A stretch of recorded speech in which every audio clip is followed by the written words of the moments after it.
Hello, everyone, and welcome back.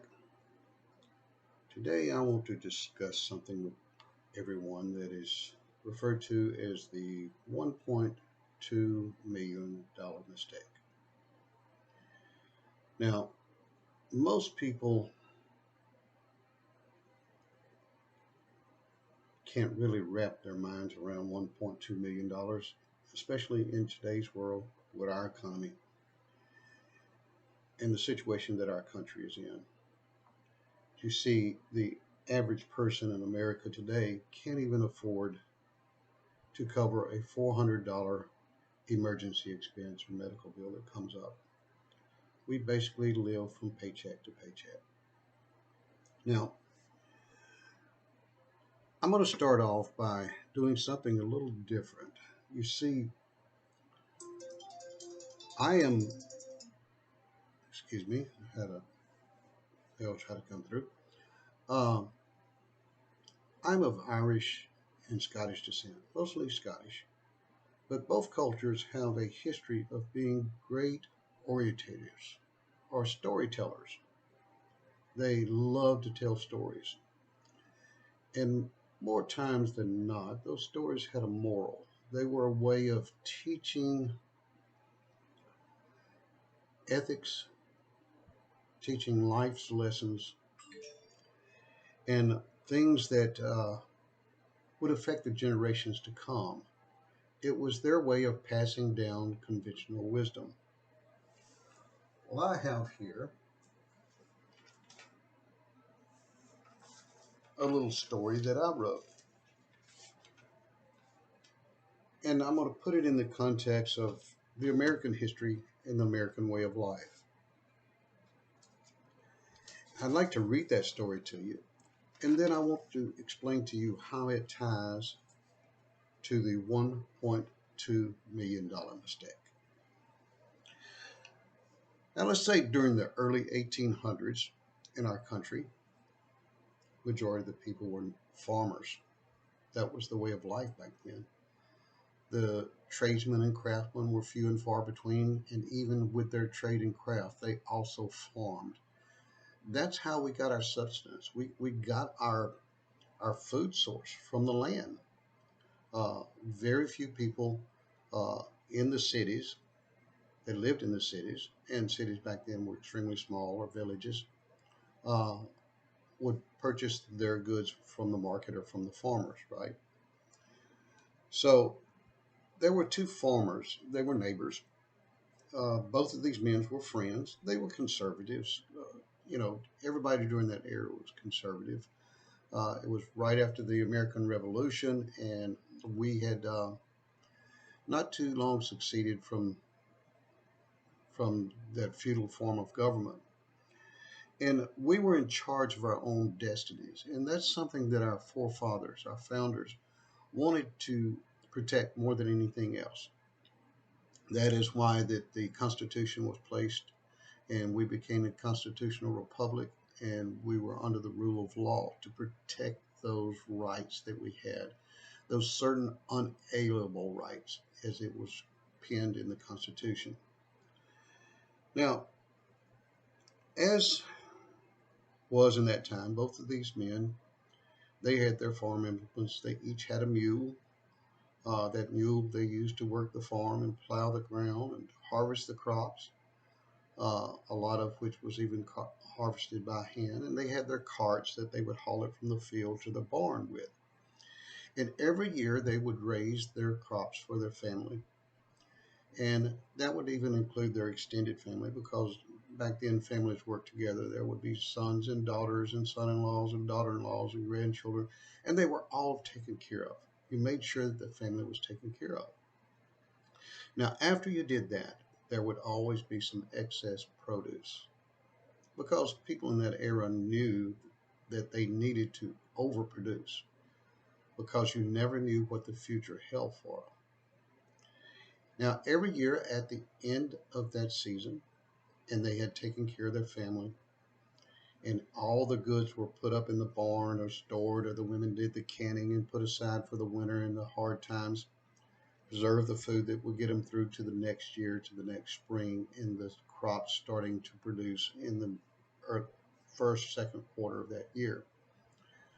So life was good for these two men, and they enjoyed the way of life. Our country at that time was flourishing, it was growing.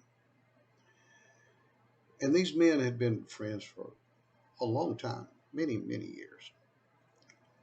And then one year, at the end of the growing cycle, one of these men did something that was a little bit different, and it kind of puzzled his friend, his buddy, and he didn't quite understand it. See, at the end of that year, one man took a large portion of those earnings that traditionally had been put aside for hard times and to leave a legacy and for posterity. He took a large portion of that and he went and bought an extremely large wagon. Now, this thing was huge, and his friend seen no purpose in it. It couldn't be used in the field, it was too large to turn and work between the rows. Why in the world would he purchase something that seemed so useless? And to compound it and to make it even worse, when he got that wagon home, he didn't even use it. He parked it away in the barn. He covered it. He protected it. He treated it with the utmost care. Periodically, he would go out there and check on that wagon to make sure that the bugs or insects had not started working on the wood. And he would make sure that everything was right on that wagon for the time that he may need to use that wagon.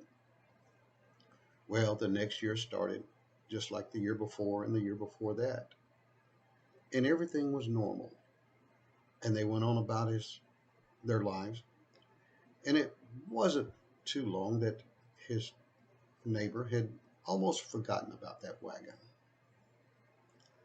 They were busy with church and family and growing their crops and living the American dream. Now, come fall and come the harvest. And just like the years before, they're getting prepared to bring their excess to the market.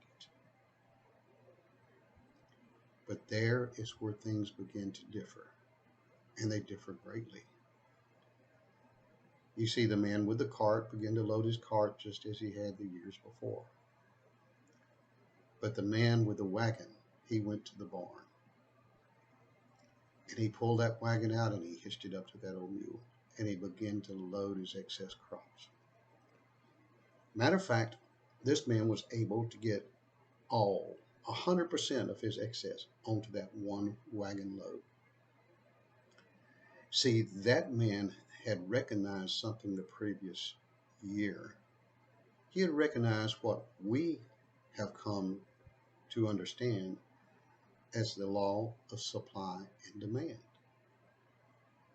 He knew that the people that got there first with their crops and the price would be the highest because the supply was low and the demand was high. This would drive the prices up. So he went there with his wagon full of produce and he got the premium top price for his entire crop of excess goods. But his friend had to make several trips with his small cart. And each time he made a trip,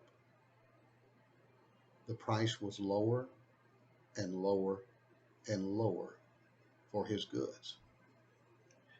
Now, to us, this is kind of common knowledge today. Everybody in the world understands the law of supply and demand. Scarcity of supply, high demand brings the price up. And in retrospect, the reverse is true. Very high supply and low demand after people have already filled their coffers with what they need, the price drops. That's just the way it works. Now, what has this got to do with the $1.2 million mistake? Well, As most old stories go, there is a moral to them, and there's a lesson to be learned in those stories. I guess the moral on this, and I jotted this down, is to win in life, you not only need a defensive strategy, that strategy of making sure that you were taken care of first, then any excess would be your legacy for the future. See, the man with the wagon seen beyond that. He's seen that he needed an extremely strong offensive strategy if he was going to leave a greater legacy for his children, grandchildren, and great grandchildren. So he needed to improve on what he was doing. He had to look forward with a vision, and he needed a great offensive strategy. Well, my friend, that is where the $1.2 million mistake comes into play. Now, let me get to another notebook here. You see, I'm not only a reader, but I also write. And by the way, I write in cursive too. All right. So let's talk about the $1.2 million mistake. I talk to people every day doing the gold and silver and educating and teaching people about gold and silver. Many of you that see this video will know me from our training seminars with God's Money. You may also know me from being on Professor Todo's show, a conservative minister that teaches the importance of owning gold and silver, especially in today's economy. And just about everyone that you see know that gold and silver is good and it is valuable, and many of them would like to have it, except no one knows where to get started. They don't know who to trust. They don't know how to get it from a reliable source. They don't know how much money you have to get started. All these questions tend to just stagnate people. They get confused and back off and do nothing. But if you want that starting point, if you want to no longer be confused, you can start here. I can teach you how that you can start with hardly anything. No minimums, no maximums, and grow a legacy for you and your family. Now, many of the people I work with, they do a great job and they truly understand the importance of having bullion. Now, gold bullion is that gold and silver in the form of generic bars, generic rounds, or even legal tender of a nation. Things like the American Silver Eagle, the Canadian Maple Leaf, the British Britannica, the Australian Kangaroo, and just about everyone has heard of the South African Krugerrand. Very fine gold and silver. Now, with that said, many of those people say, well, Prentice, why in the world do I need that collectible coin?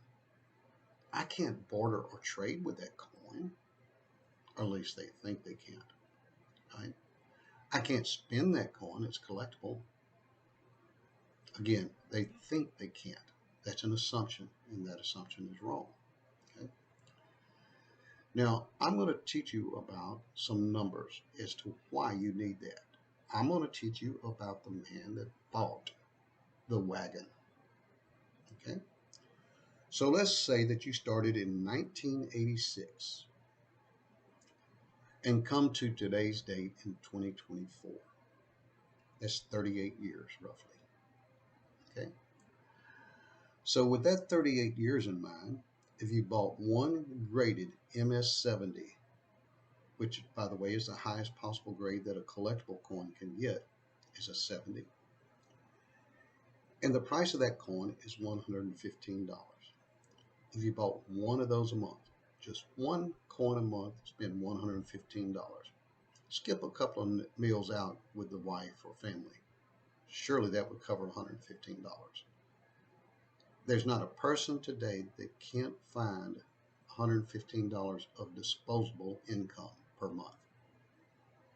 If you really put your mind to it and look, what am I spending money on? Is this something that is a necessity? You know,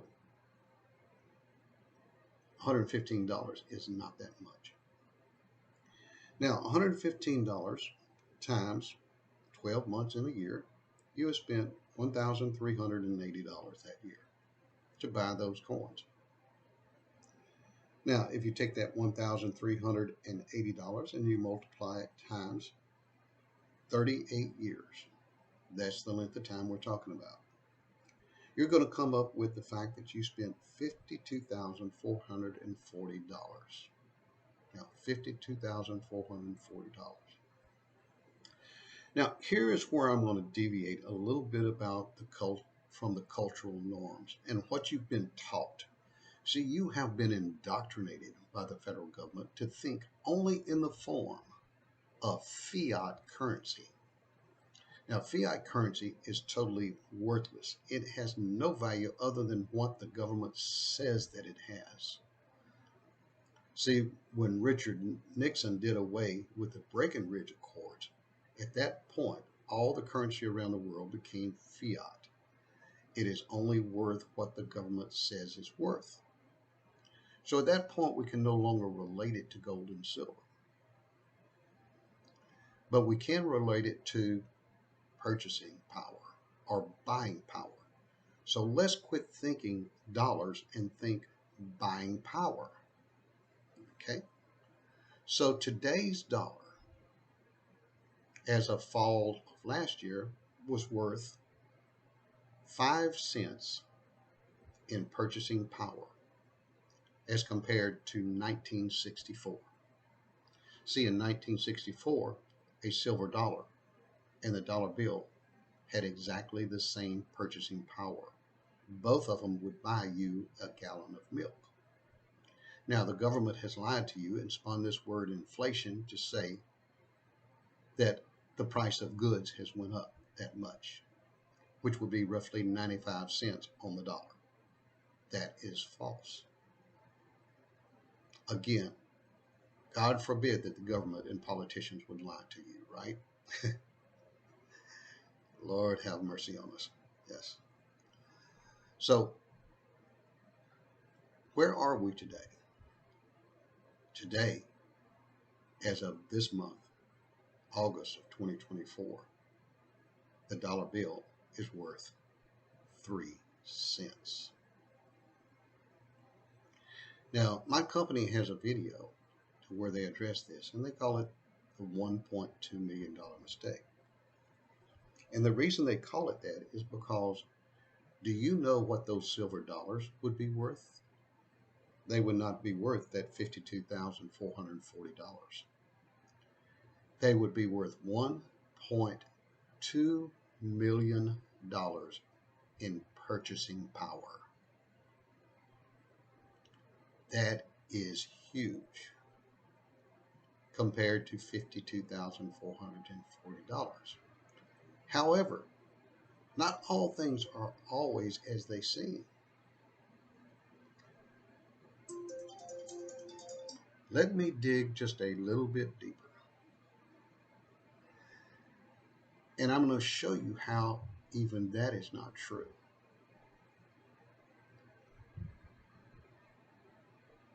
So we're going to talk about purchasing power again, not dollars. So what is the purchasing power of the dollar? Well, when the company video was made, they mentioned that it was 5 cents. So if you take that $52,440 and you multiply it times 0.05, which is 5 cents, you come up with $2,622. That's the purchasing power of 52,000 fiat dollars. But what is the purchasing power of that gold? It is still $1.2 million. It hasn't decreased. Matter of fact, it increased over time. It has become more valuable and more precious because there's less of it to dig out of the ground. Again, the law of supply and demand. But the absolute truth, let's get all the way to the bottom so that the numbers don't lie and we don't skew them to make them say what we want them to say. Let's just lay it bare for everyone to see. That dollar bill today in August of this year is worth 3 cents. So if we take that $52,440 and multiply it times 0.03, 3 cents, we have $1,573 worth of buying power. That is why you need to start putting aside an offensive strategy. Numismatic collectible items such as the American Silver Eagle or any other collectible coin. So when people ask me, Prentice, why do I need collectible coins? You can't spend them. My friend, you can. You can always convert those back to that worthless fiat currency or whatever the currency of a nation or the world is at that given time. Because they are pure gold and silver. They are rare. They are graded. They are flawless. And they have been protected like the wagon in the barn. So I guess that was my story. And that was my spin on the $1.2 million mistake. Thank you so much for listening to me today. And may God bless y'all. And I hope this rings a chord that will play music to your ears so that you can leave a legacy for the future generations of your family. God bless.